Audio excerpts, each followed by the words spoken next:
राम कहे सुख उपजे, कृष्ण कहे दुख जाए।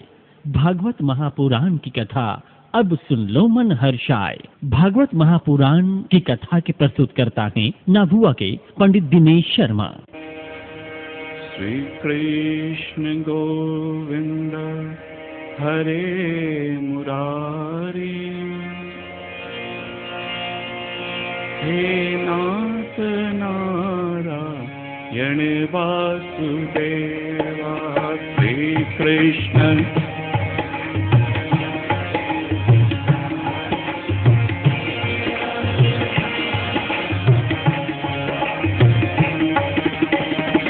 कृष्ण गोविंद हरे मुरारी,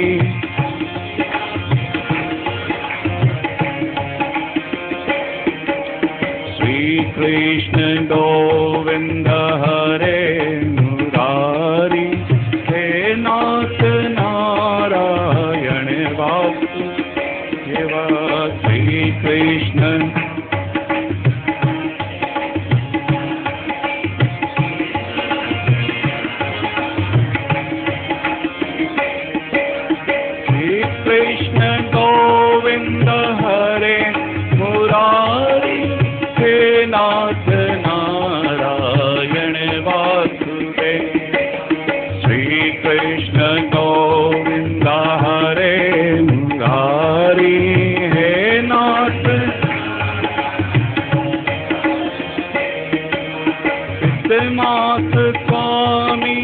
कथा हमारे, हे नाथ नारायण वासुदेव। श्री कृष्ण गोविंद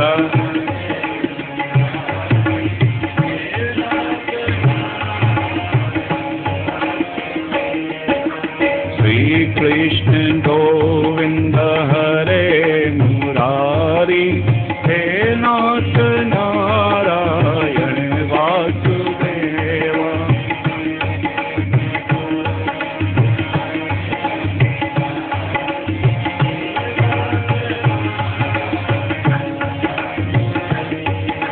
श्री कृष्ण गोविंद हरे मुरारी, हे नाथ नारायण वासुदेवा। श्री कृष्ण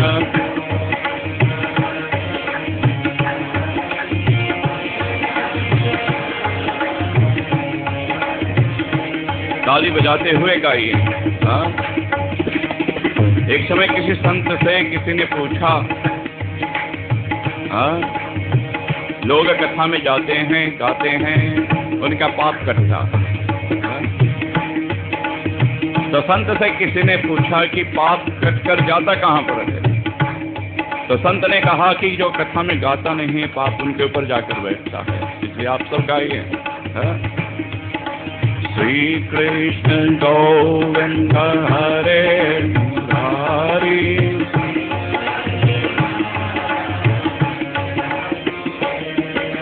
श्री कृष्ण गोविंद हरे मुरारी, हे नाथ नारायण वासुदेवा।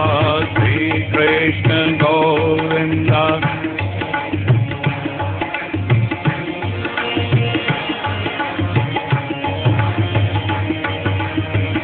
कृष्ण गोविंद हरे मुरारी, हे नाथ नारायण वासुदेवा। श्री कृष्ण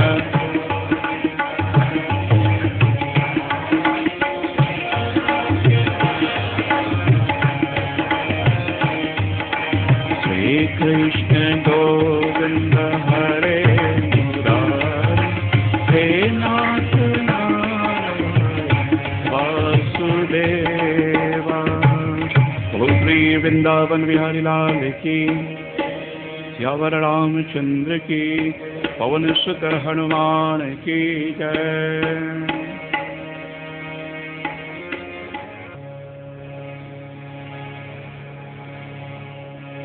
अपनी लीला के रूप में स्वयं अपने आप को भगवान प्रकट करते हैं। लीला के रूप में स्वयं भगवान अपने आप को प्रकट करते हैं। यह संपूर्ण संसार भगवान की ही लीला है। संपूर्ण संसार जो दिखाई दे रही है, जो ना दिखाई दे रही है, ये संपूर्ण संसार भगवान की ही लीला है।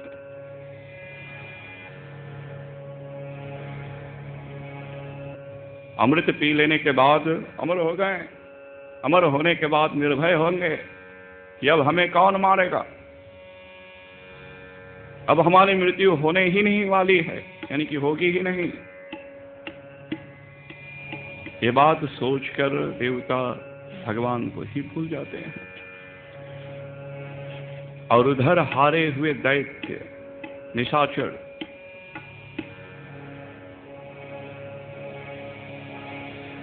बड़ी सावधानी से अपने कुल गुरु शुक्राचार्य की कृपा से भारी यज्ञ का आयोजन करने लगे। गुरु की कृपा से। दैत्यों के गुरु शुक्राचार्य, देवताओं के गुरु बृहस्पति। तो दैत्यों ने विचार विमर्श के बाद गुरु की सभा पर यज्ञ अनुष्ठान करने लगे।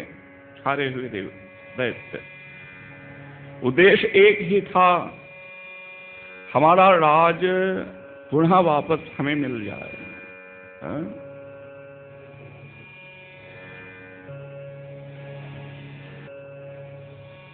और निशाचर यज्ञ के प्रताप से पुनः बलिष्ठ हुए, स्वर्ग आदि को भी अपने अधीन कर लिया।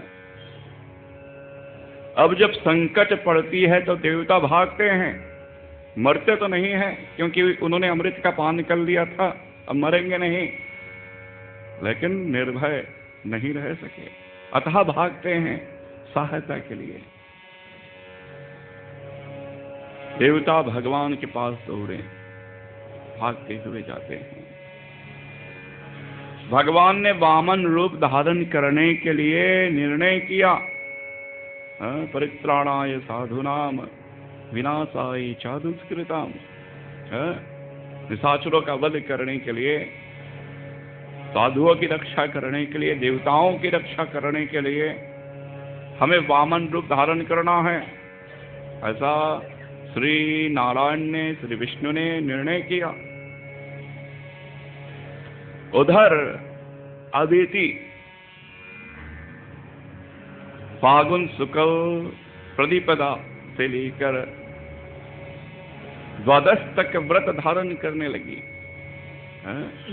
मतलब कि जिसके गर्भ से साक्षात नारायण वामन रूप में प्रकट होंगे, वो अदिति परमात्मा की अनंत सेवा करने लगी। दूध से भगवान को स्नान कराती है। दूध से परमात्मा को स्नान कराया जाता है। दूध से बनी वस्तुओं को भगवान के लिए नैवेद्य तैयार करती है। दूध से नारायण बहुत अधिक प्रसन्न होते हैं और दूध से ही ब्राह्मणों को भोजन कराती है। त्रयोदशी के दिन भगवान की पूजन करती है। आखिरी दिन पूर्णाहुति के दिन भगवान की विशिष्ट विशाल पूजन करती है। बड़ी हवन करती है, गुरु को दक्षिणा देती है, ब्राह्मणों से लेकर चंडालों तक को भोजन कराती है और भगवान प्रकट होते हैं। दीति के सन्मुख भगवान श्री नारायण प्रकट होते हैं।